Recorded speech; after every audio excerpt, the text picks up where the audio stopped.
prochaine.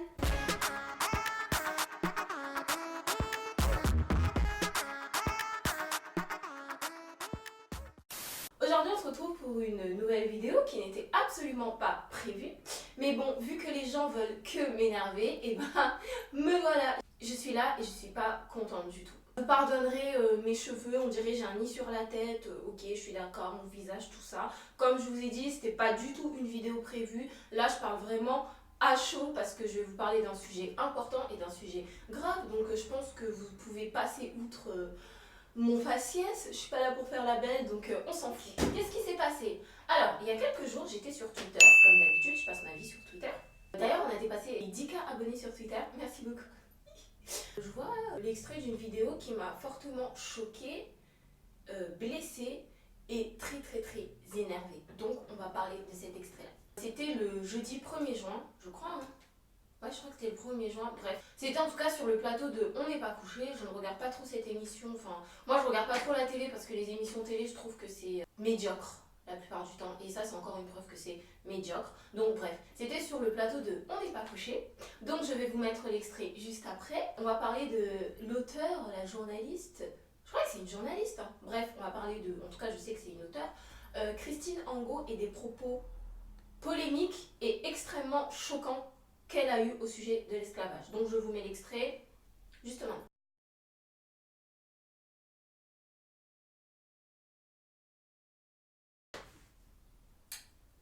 Par où commencer? Je pense que vous voyez vous-même où est le problème. Christine. Ah là là, Christine.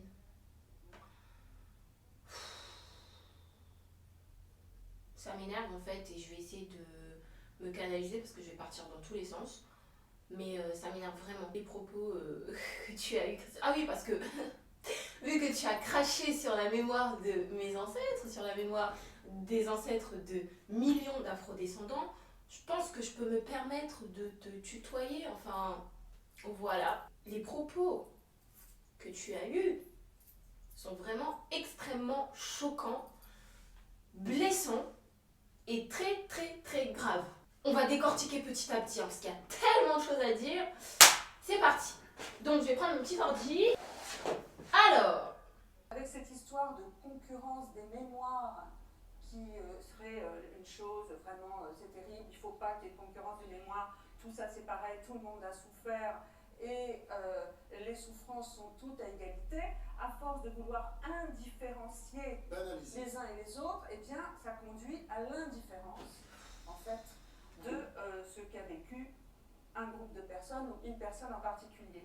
Et là, alors, je vais revenir sur cette histoire de concurrence de mémoire. Je suis absolument pas d'accord quand elle dit que moi je suis contre le fait de dire que toutes les souffrances sont égales et tout, la concurrence, nanana, blablabla. Alors oui, je suis d'accord. Chaque peuple a vécu des choses graves et horribles et il faut prendre en compte les spécificités de chaque peuple. Mais c'est très malsain à mon sens de commencer à dire ouais, ce que vos blessures à vous sont plus graves que nos blessures à nous. Enfin, je comprends pas justement cette concurrence de mémoire, de blessures, de souffrances, de douleurs. Toujours comparer ce qu'a vécu un peuple à ce qu'a vécu un autre peuple. Parce que là, on s'en sort pas, hein. Son propos n'a vraiment aucun sens. On continue? de camps de concentration ou de camps d'extermination. Donc qu'est-ce que ça fait? Ça met l'accent sur le fait que le but avec les juifs pendant la guerre, ça a bien été de les exterminer, c'est-à-dire de les tuer, et ça introduit par exemple une différence fondamentale alors qu'on veut confondre avec par exemple l'esclavage et l'esclavage des Noirs envoyés aux États-Unis, etc., ou ailleurs, où c'était exactement le contraire, c'est-à-dire l'idée c'était au contraire qu'ils soient en pleine forme, qu'ils soient en bonne santé pour pouvoir travailler, les vendre et pour qu'ils soient commercialisables. Donc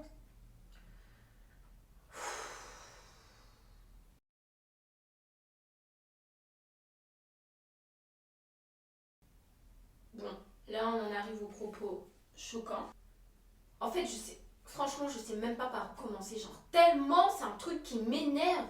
Bon, selon Madame Christine Angot, les esclaves étaient bien traités, parce que le but c'était qu'ils soient en pleine forme pour qu'ils puissent travailler, pour pouvoir les vendre. Alors que les juifs, on a créé des camps d'extermination, donc le but c'était de les tuer. Donc en gros, à l'entendre en fait, j'ai l'impression que genre l'esclavage, tu vois, c'était une croisière 3 étoiles. Enfin, c'était, je sais pas moi, c'était un CDI, t'étais bien traité pour que tu puisses bien travailler, tu vois, pépère le chat. Déjà, pour commencer, donc quand elle parle des camps d'extermination, des camps de concentration, etc., une chose que les gens oublient ou que les gens ne savent pas, ou dont on parle très très peu, c'est que les premiers camps de concentration ont été créés, ont été utilisés en Namibie sur les peuples des Herero et des Namaka, il me semble, si je ne me trompe pas. Entre, genre dans les années début du XXe siècle, ça a été un génocide de ces peuples-là. Donc les premières personnes qui ont été victimes des camps de concentration, ça a été des Noirs. Et quand bien même, il n'y avait pas eu ça, c'est totalement indécent de dire ça. Déjà, elle oublie la traversée, c'est-à-dire quand les négriers transportaient les esclaves, qu'ils les transportaient donc sur des navires négriers, c'était des navires qui n'étaient pas conçus pour transporter des êtres humains, c'était des navires marchands. Ils ont juste rajouté 2-3 bancs, hein, et ils les entassaient les uns sur les autres sur un bateau. Et il faut savoir que donc, durant la traversée en mer, il y a des millions d'esclaves qui sont morts. Donc ça, c'est bien traiter les esclaves, ça?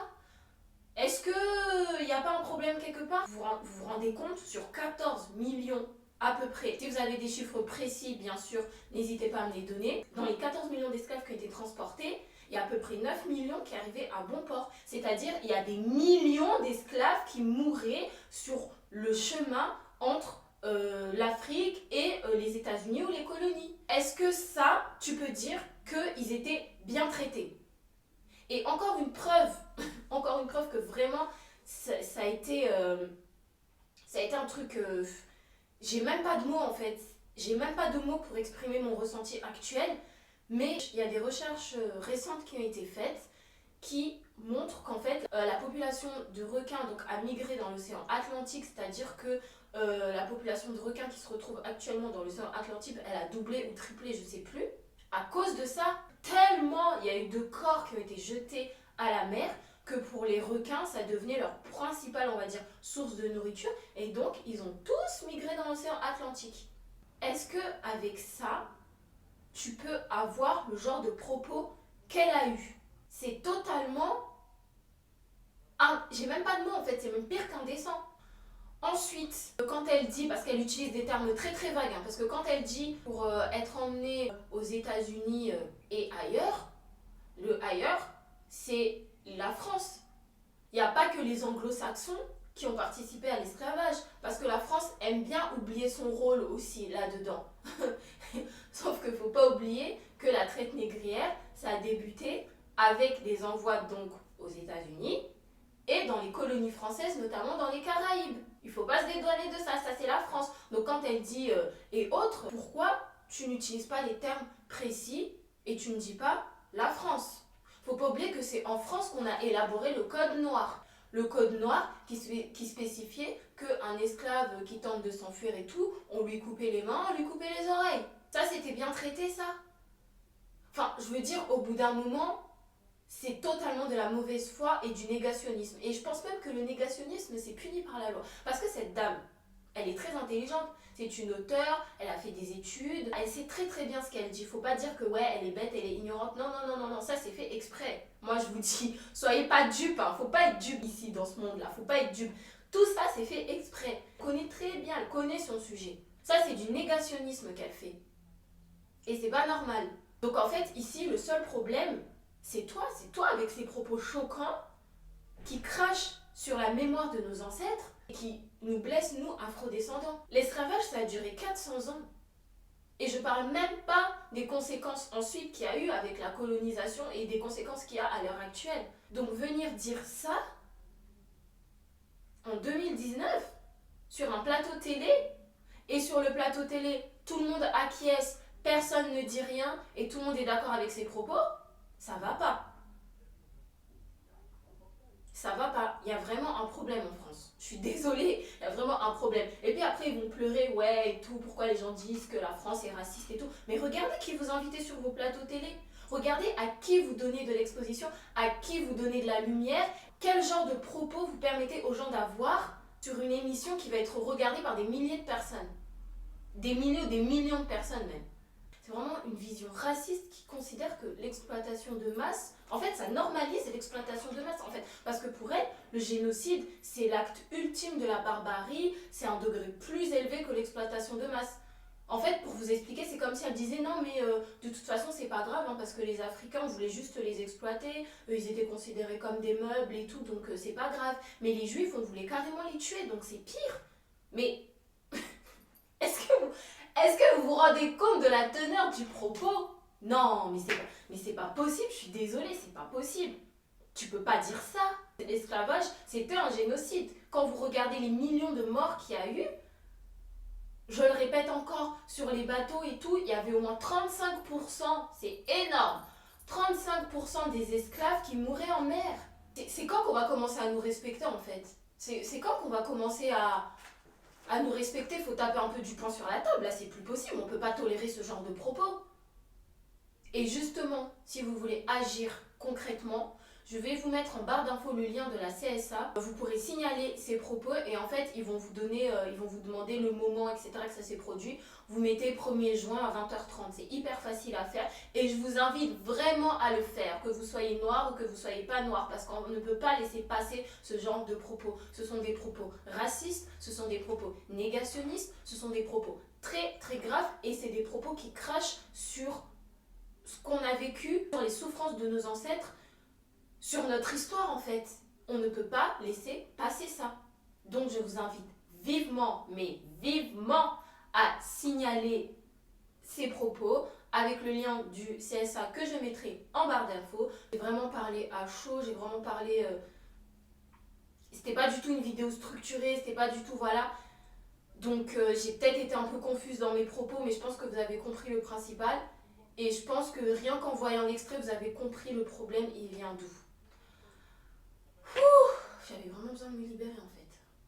Depuis que j'ai vu ça, j'en pouvais plus.